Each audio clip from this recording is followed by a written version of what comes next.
Hello everyone, welcome to back my Parijan classes. तो दोस्तों, हम लोग पिछले क्लास में क्या सीखे थे? द्विघात समीकरण यानी क्वाड्रेटिक इक्वेशन हुआ था। तो हमारा प्रश्न नंबर 1 का सारा क्वेश्चन हो चुका था दोस्तों। तो हम लोग चलेंगे प्रश्न नंबर 2 में। तो प्रश्न नंबर 2 का सारा क्वेश्चन हम लोग करने वाले हैं दोस्तों। तो ऐसे ही क्लास में बने रहिए। तो वीडियो अच्छी लगे तो वीडियो को लाइक और सब्सक्राइब, ज़्यादा से ज़्यादा वीडियो को शेयर कीजिए। चलिए दोस्तों, स्टार्ट करते हैं, हम अपने क्लास को आगे बढ़ाते हैं। तो इसमें पहला प्रश्न हमारा क्या दिया है? प्रश्न नंबर 2 में निम्न स्थितियों को द्विघात समीकरणों के रूप में निरूपित कीजिए। हमें इसको क्या करना है? इस प्रश्न को हल करके द्विघात समीकरण के रूप में लाना है और ये उसको निरूपित करता है, ये हमें चेक करना है दोस्तों। तो चलिए हम लोग प्रश्न नंबर 1 को देखते हैं। एक आयताकार भूखंड का क्षेत्रफल 528 मीटर स्क्वायर है। क्षेत्र की लंबाई मीटरों में, क्षेत्र की लंबाई क्या है दोस्तों? मीटरों में। चौड़ाई के दुगने से एक अधिक है बच्चों। तो हमें भूखंड की लंबाई और चौड़ाई ज्ञात करनी है। तो चलिए दोस्तों, हम लोग क्या मानेंगे? इन दो बातों पर ध्यान रखना है दोस्तों। लंबाई चौड़ाई के दुगने से एक अधिक है, ये याद होना चाहिए, समझ में आना चाहिए। चलिए हम लोग क्या मानेंगे? माना भूखंड की लंबाई कितना है? x metre. इसलिए भूखंड की चौड़ाई कितनी होगी दोस्तों? जो मीटर की लंबाई, क्षेत्र की लंबाई क्या है? चौड़ाई के दुगने से एक अधिक है। तो चौड़ाई क्या होगा? 2x plus 1 metre. ये आ गया हमारा। तो हम लोग क्या करेंगे? आयत का क्षेत्रफल क्या होता है? तो आयताकार भूखंड का क्षेत्रफल बराबर क्या होता है दोस्तों? लंबाई गुणे चौड़ाई होता है। क्या होता है? लंबाई गुणे चौड़ाई। क्या होता है? लंबाई गुणे चौड़ाई। तो अब हमें आयताकार भूखंड का क्षेत्रफल कितना दिया है? 528 मीटर। ये हमें हमारे प्रश्न में दिया हुआ है। और लंबाई कितना माने हम लोग? x metre. और चौड़ाई कितना माने हम लोग? x plus 1। x प्लस 1 के 2x प्लस 1 कैसे आया बच्चों? तो देखिए आप लोग, 2x प्लस 1 कैसे आया? तो यहाँ पे क्या बोला है क्वेश्चन में? क्षेत्र की लंबाई मीटरों में चौड़ाई के दुगनों से एक अधिक है। चौड़ाई दुगने से मतलब 2x हो गया और एक अधिक है प्लस 1 हो गया। चलिए, और हमें भूखंड का क्षेत्रफल तो दिया ही है 528 मीटर स्क्वायर। तो रखिए इसको। तो 528 मीटर क्या आ गया? भूखंड का क्षेत्रफल। लंबाई कितना है? x है। चौड़ाई क्या है हमारा? 2x plus 1। तो इसको ब्रैकेट में करेंगे बच्चों। हो गया। तो इसको हल कीजिए। 528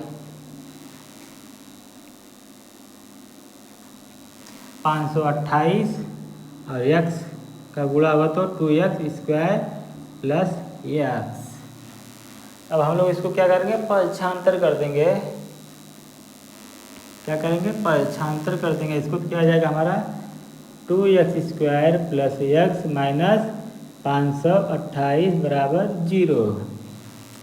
तो यहाँ पे हम लोग क्या एक बात लिख लेंगे दोस्तों, यहाँ पे प्रश्न अनुसार करेंगे। यहाँ पे लिख के रखना है प्रश्न अनुसार, क्योंकि हम लोग प्रश्न के हिसाब से चल रहे हैं यहाँ पे। ठीक है, तो ये आगे हमारा। तो आप क्या लिखेंगे? अतः ये तो हमारा सवाल हल हो गया। तब क्या नीचे लिखेंगे? अतः क्या लिखवाया था पिछले क्वेश्चन में? बताइए, बुक में देखिए। तो क्या लिखेंगे दोस्तों? अतः भूखंड की लंबाई और चौड़ाई द्विघात समीकरण 2x square plus x minus 528 बराबर 0 को क्या करता है? निरूपित करता है या संतुष्ट करता है? क्या करता है? निरूपित करता है। ये हमारा सब सवाल यहीं पे एक खत्म हुआ। इस सवाल को इस तरह से आप लोगों को करना है दोस्तों। देखिए एकदम मस्त क्वेश्चन दिया हुआ था। तो हमें ये हमारा ये फर्स्ट क्वेश्चन सॉल्व। अब चलेंगे हम लोग सेकेंड क्वेश्चन पे। इस क्वेश्चन को आप लोग लिख लीजिए फटाफट।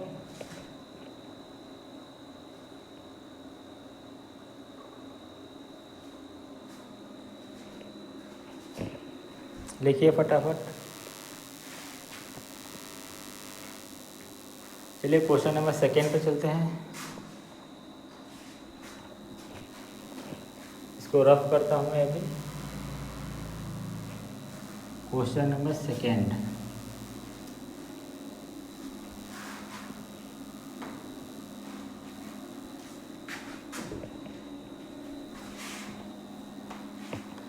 क्वेश्चन नंबर देखिए बच्चों क्या दिया है।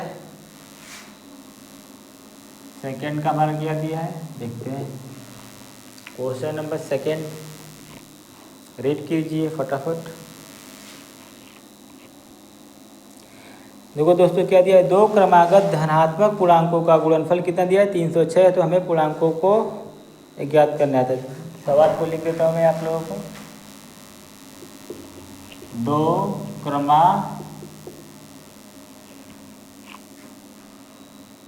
क्या दिया दोस्तों। दो क्रमागत धनात्मक क्या धनात्मक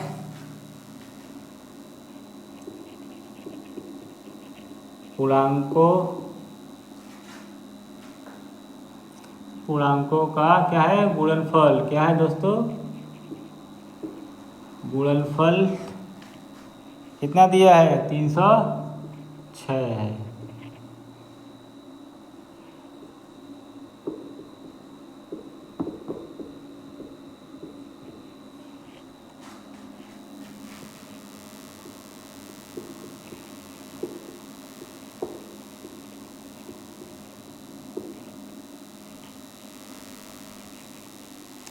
सेकेंड क्वेश्चन हमारा क्या दिया है। दो क्रमागत धनात्मक पूर्णांकों का गुणनफल कितना दिया है 306। तो हमें पूर्णांकों को ज्ञात करना है। तो इसको हम लोग सबसे पहले क्या करेंगे यहाँ पे हल लिखेंगे। तो माना क्या लिखेंगे माना पहला पूर्णांक क्या है। पहला पूर्णांक बराबर यक्स। इसलिए दूसरा पूर्णांक क्या हो जाएगा। पूर्णांक क्या होगा बताइए जल्दी। जो धनात्मक पूर्णांक है बताइए जल्दी क्या होगा इसका।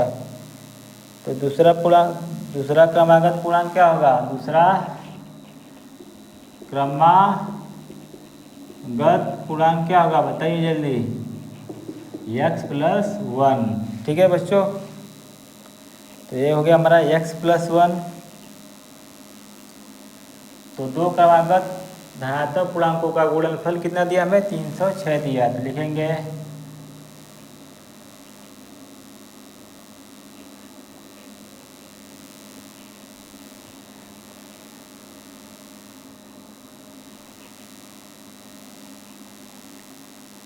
कितना दिया है। तो दो क्रमागत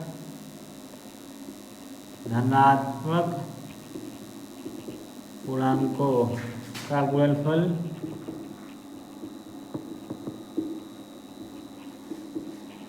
बराबर क्या होता है। क्या दिया हमें 306 दिया है। यहीं पे लिखेंगे हम लोग प्रश्नानुसार। क्या लिखेंगे प्रश्नानुसार। ठीक है। तो हमारा गुणनफल कितना आ गया। गुणनफल गुणनफल कितना है हमारा दोनों का x और x+1। हमारा इसका गुणनफल कितना आया था 306। तो x बराबर x+1 बराबर कितना आ गया 306। तो x का गुणा कर दो x² + x बराबर 306। इधर इसको लेंगे तो कितना होगा x² + x - 306 बराबर 0। ठीक है बच्चों। क्या दिया है देख लो एक बार फिर से समझा रहा हूँ आप लोगों को। माना पहला पूर्णांक क्या है, हम लोग x मान लिए। दूसरा क्रमागत पूर्णांक क्या होता है, x+1। और प्रश्नानुसार प्रश्न के हिसाब से चलेंगे, दो क्रमागत धनात्मक पूर्णांकों का गुणनफल कितना दिया है, 306 दिया है। और इसका गुणनफल दोनों का अगर गुणा करेंगे तो क्या आएगा हमारा, x+1। वही मान रख दिए यहाँ पे, x+1 बराबर 306 दिया, यानी इसका गुणनफल हमें यहाँ पे दिया हुआ है। तो इसको हल किया तब क्या लिखेंगे, अतः दो क्रमागत धनात्मक अंकों पूर्णांकों का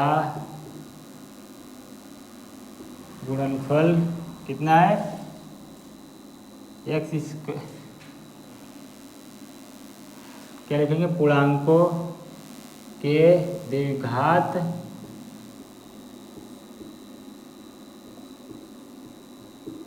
समीकरण x² प्लस x माइनस 306 बराबर 0 को क्या करता है, निरूपित करता है, को निरूपित करता है। क्या करता है, निरूपित करता है। तो इस तरह से हमें इस क्वेश्चन को हल करना है दोस्तों। इसको लिख लीजिए फटाफट।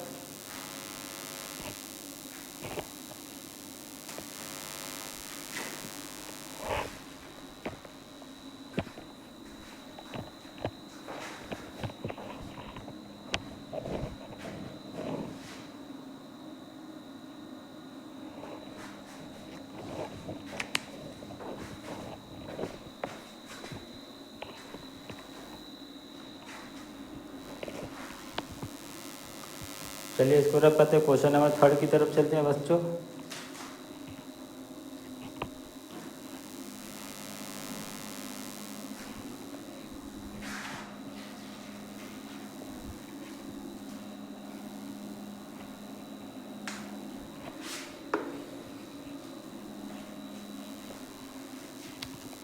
क्वेश्चन नंबर 3 में क्या दिया है देखते हैं।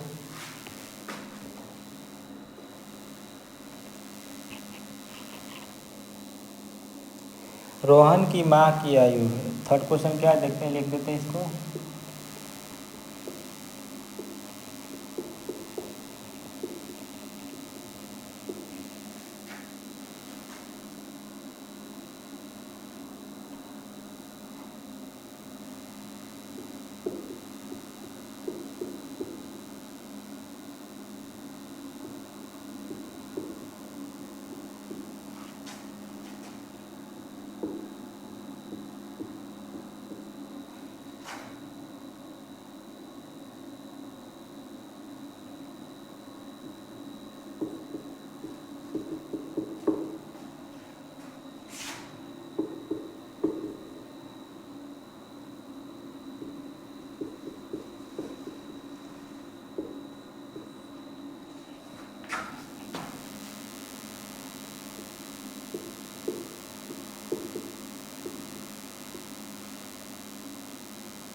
चलिए दोस्तों इस क्वेश्चन को हल करते हैं। देखिए सबसे पहले क्वेश्चन को समझेंगे।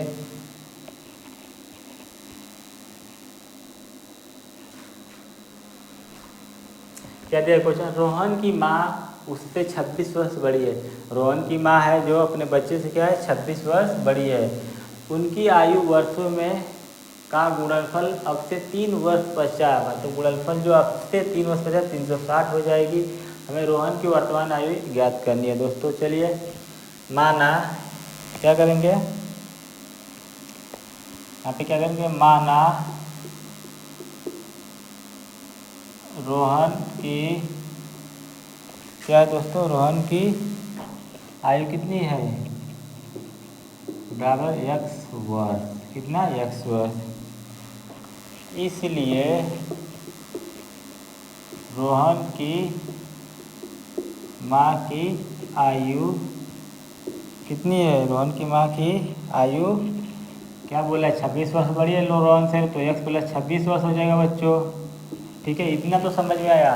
अब रोहन की माँ क्या है, रोहन की माँ उससे 26 वर्ष बड़ी है, तो रोहन की आयु x हो गया और उसकी माँ की आयु क्या हो जाएगी, x प्लस 26 हो जाएगी।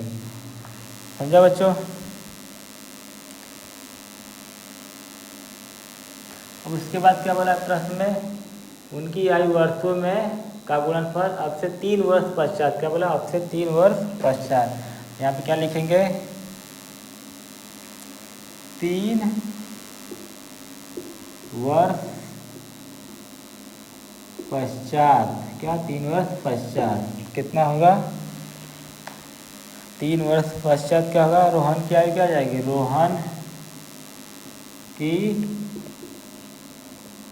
आयु पहले कितनी थी x, अब क्या हो जाएगी x प्लस 3 हो जाएगी। इसलिए रोहन की माँ की आयु कितनी हो जाएगी बच्चों, पहले कितनी थी x प्लस 26 था, अब कितना होगा x प्लस 29 हो जाएगा, 3 जुड़ जाएगा। ठीक है बच्चों, गया। अब हम लोग इसको हल करेंगे, क्या करेंगे, हल करेंगे। यहाँ पे लिख देंगे, अतः आयु का गुणनफल कितना हो गया दोनों का, आयु का गुणनफल बराबर क्या होगा, x प्लस 3, अब ब्रैकेट में क्या हो जाएगा, x प्लस 29। ठीक है बच्चों, x प्लस 3 और x प्लस 29 वर्ष होगा। अब यहाँ पे क्या करेंगे, प्रश्नानुसार, क्या प्रश्नानुसार यानी प्रश्न के हिसाब से चलेंगे। तो आयु का गुणनफल कितना हो गया हमारा, कितना दिया है, और आयु का गुणनफल कितना हमें मिला है, x प्लस 3, तो यहाँ पे लिख देंगे x प्लस 3 और x प्लस 29 बराबर कितना दिया है, 360। इसको हल करो फटाक से, आप लोग हल करो, क्या आएगा, इसका गुणा करो। देखिए, अब x का गुणा इसमें होगा और प्लस 3 का गुणा इसमें ही होगा, क्या हो जाएगा, x प्लस 29 प्लस 3 है तो x प्लस 29 बराबर 360। ठीक है बच्चों, चलिए आगे करते हैं इसको। आगे क्या दिया है, x का गुणा x में होगा तो x square plus 29x plus 3x plus 29 का गुणा 3 में होगा, कितना होगा, 9 3 27, 3 दूना के 6 यानी 87 हो गया, कितना 87 बराबर 360 हो गया बच्चों। इसको हल करो फटाक से, देखो कितना उत्तर आ रहा है, बताइए हमें, जल्दी जल्दी से हल करो इसको।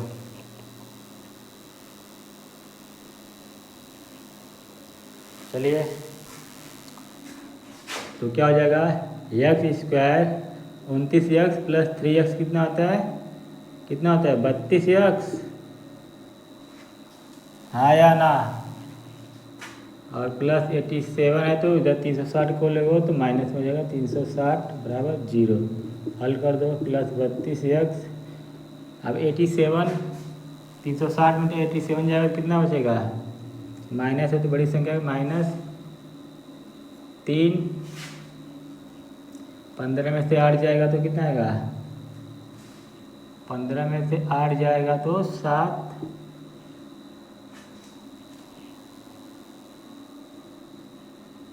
और यहाँ होगा 2 बराबर 273 आएगा दोस्तों, कितना आएगा 273। यहाँ पे क्या लिखेंगे, अतः रोहन की आयु का द्विघात समीकरण x² प्लस 32x माइनस 273 बराबर 0 को क्या करता है, निरूपित करता है।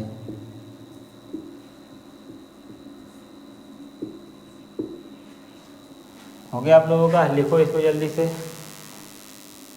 एक बार वापस इसको समझाते हैं, पहले नोट डाउन कीजिए इसको फटाक से, जल्दी से कीजिए।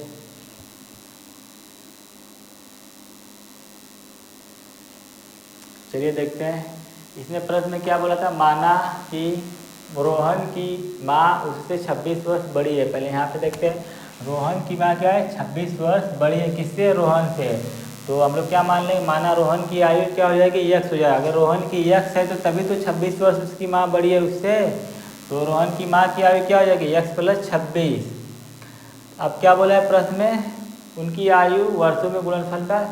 अब से 3 वर्ष पश्चात कितना है, 360। तो यहाँ पे लिखेंगे 3 वर्ष पश्चात, कितना, 3 वर्ष पश्चात। तो रोहन की आयु क्या हो जाएगी अब, x प्लस 3, और रोहन की माँ की आयु कितनी हो जाएगी, x प्लस 29। पहले क्या थी, x प्लस 26, तो उसमें 3 जुड़ेगा तो x प्लस 29 होगी।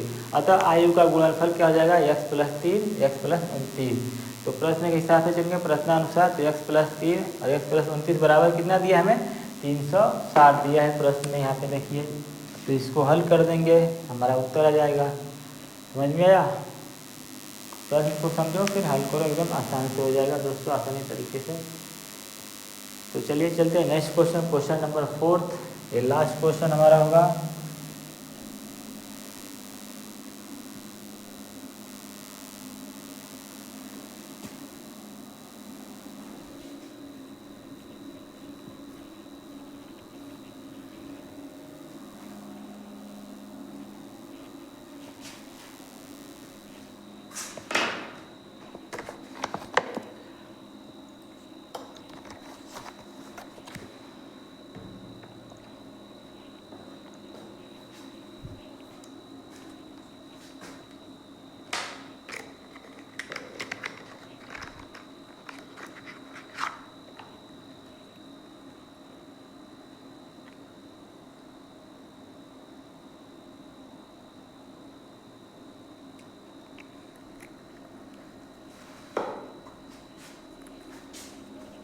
चलिए क्वेश्चन नंबर 4 को देखते हैं अब।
चलिए दोस्तों क्वेश्चन को देखते हैं।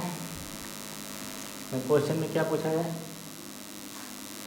एक रेलगाड़ी कितना है 480 किलोमीटर की दूरी समान चाल से तय करती है। एक रेलगाड़ी है वो 480 किलोमीटर की दूरी समान चाल से क्या करती है, वो तय करती है दोस्तों। तो यदि इसकी चाल क्या करते हैं लोग, इसकी चाल 8 किलोमीटर प्रति घंटा कम होती तो वह उसी दूरी को तय करने में 3 घंटे अधिक लेती। कितने, 3 घंटे अधिक लेती। कितना किलोमीटर, 8 किलोमीटर प्रति घंटा से। और दूरी कितनी है, 480 किलोमीटर। और कितना चाल, समान चाल से तय कर रही हो। ठीक है दोस्तों, इसको अंडरलाइन करते हैं, ये हमारे काम आने वाला है। तो चलिए इसको हम लोग हल करते हैं। सवाल को पहले समझिए, फिर उसके बाद आप लोग हल कीजिए। एक रेलगाड़ी है 480 किलोमीटर की दूरी समान चाल से तय करती है। यदि इसकी चाल में क्या करते हैं लोग, यदि इसकी चाल में 8 किलोमीटर प्रति हावर्स कम होती तो वह उसी दूरी को तय करने में 3 घंटे अधिक लेती। तो हमें रेलगाड़ी की चाल ज्ञात करनी है। चलिए, माना रेलगाड़ी की चाल बराबर x किलोमीटर। कितना, x किलोमीटर। चाल क्या, x किलोमीटर पर आवर्स। ठीक है दोस्तों,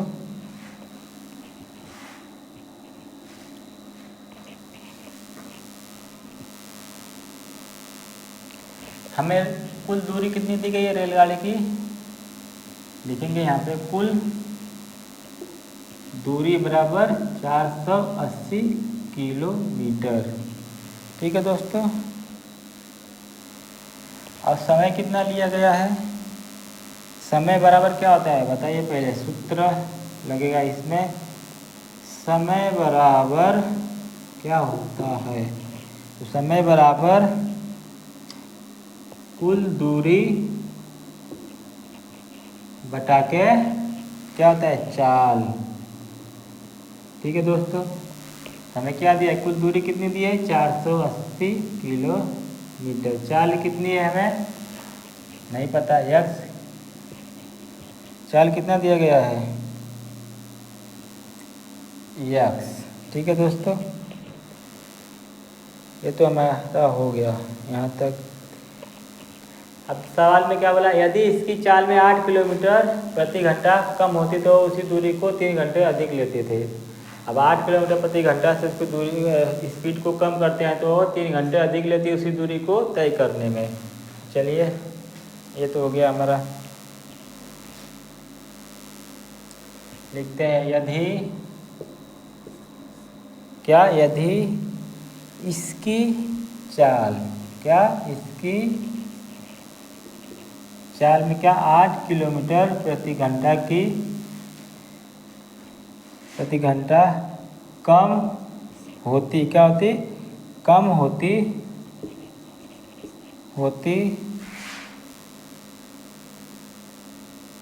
तो कितना लेगा समय, तो लिया गया क्या होगा, लिया गया समय बराबर क्या हो जाएगा, 480 बटा के x माइनस 8 हो जाएगा। कितना होगा, घंटा। ठीक है, हम लोग इसको अब हल करेंगे दोस्तों।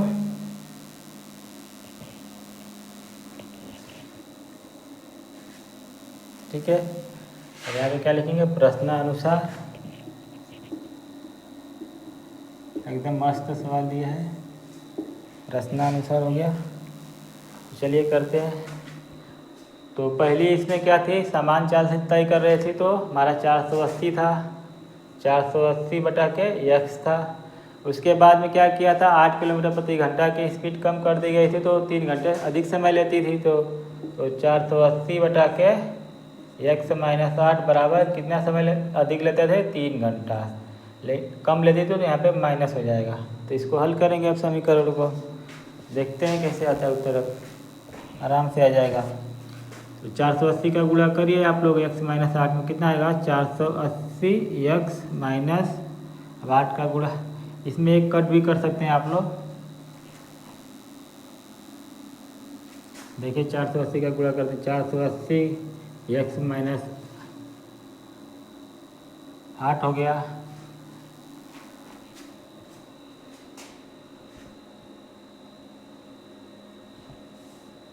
दूसरा गुणा करिए, इसमें क्या आएगा, माइनस 480 x बटा कितना आएगा, x स्क्वायर माइनस 8 x बराबर 3 आ गया। देखो कुछ कट रह गया इसमें, तो काट देते हैं इसको। नहीं कट रहा है।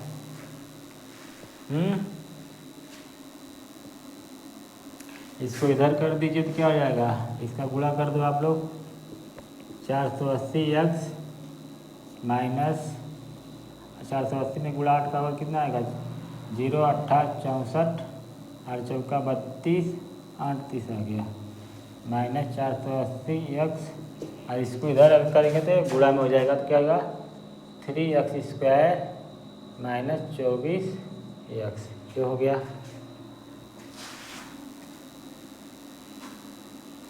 तो ये क्या होगा, प्लस माइनस है तो कैंसिल हो जाएगा। हमारे पास क्या है, इसको पक्षांतर कीजिए आप लोग। इसको इधर करेंगे तो क्या हो जाएगा, 3x square minus 24x plus 3840 बराबर 0। तो ये हमारा सवाल यहाँ पे हल हुआ दोस्तों।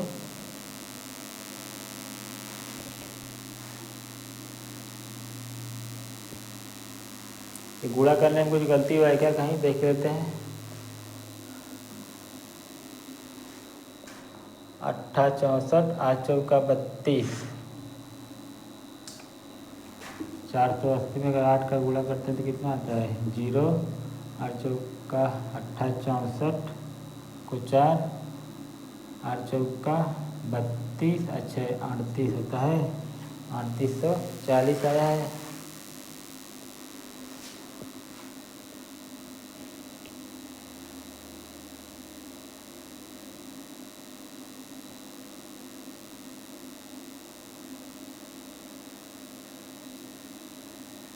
ठीक है दोस्तों, तो ये हमारा सवाल यहाँ पे ख़त्म हुआ।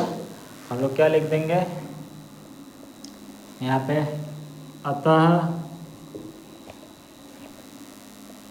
अतः रेलगाड़ी की चाल, क्या, रेलगाड़ी की चाल का द्विघात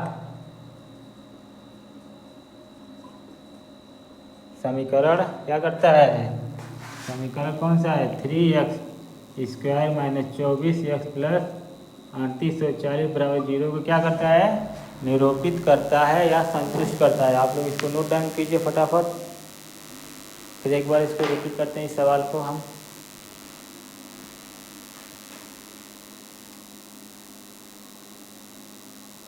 चलिए, इसमें क्या बोला दोस्तों, एक रेलगाड़ी की चाल क्या है, 480 किलोमीटर की दूरी समान चाल से तय करती है। यदि इसकी चाल 8 किलोमीटर प्रति घंटा कम होती तो उसी दूरी को तय करने में 3 घंटे अधिक लेती। तो हमें रेलगाड़ी की क्या करनी है, चाल ज्ञात करनी है। तो माना रेलगाड़ी की चाल क्या है, x किलोमीटर प्रति घंटा, कुल दूरी हमारे पास कितनी, 480 किलोमीटर।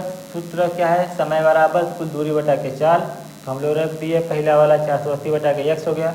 अब क्या बोला है, 8 किलोमीटर प्रति घंटा की दर से क्या करता है, स्पीड को कम कर देता है, तो उसको 3 घंटे अधिक समय लेते हैं। तो दूसरा समीकरण हमारा क्या बनेगा, यदि 480 बटा के x माइनस 8 कम कर रहा है तो x माइनस 8 के इतना घंटा लगता है। ठीक है दोस्तों, तो प्रश्नानुसार 480 बटा के x पहला समीकरण, माइनस कम बोला है तो माइनस 480 बटा के x माइनस 8 बराबर 3। इसको तिर्यक का गुणा करेंगे तो हमारा उत्तर निकल के इतना आएगा। तो हम लोग लिख देंगे कि अतः रेलगाड़ी की चाल का द्विघात समीकरण 3x स्क्वायर माइनस 24 प्लस 3840 बराबर 0 को निरूपित करता है। ठीक है दोस्तों, तो दोस्तों वीडियो अच्छी लगी, दोस्तों अगर वीडियो अच्छी लगी तो वीडियो को लाइक और सब्सक्राइब, ज़्यादा से ज़्यादा वीडियो को शेयर कीजिए और अपने दोस्तों को इस वीडियो को ज़्यादा से ज़्यादा उनको बताइए कि हमारा 10th का क्लास स्टार्ट हो चुका है ऑनलाइन दोस्तों, तो उनको भी इस वीडियो का फ़ायदा मिल सके। चलिए दोस्तों, मिलते हैं नेक्स्ट वीडियो में, तब तक के लिए जय हिंद। बने रहिए इस वीडियो में, अपना ख्याल रखिए, अच्छे से पढ़ाई कीजिए।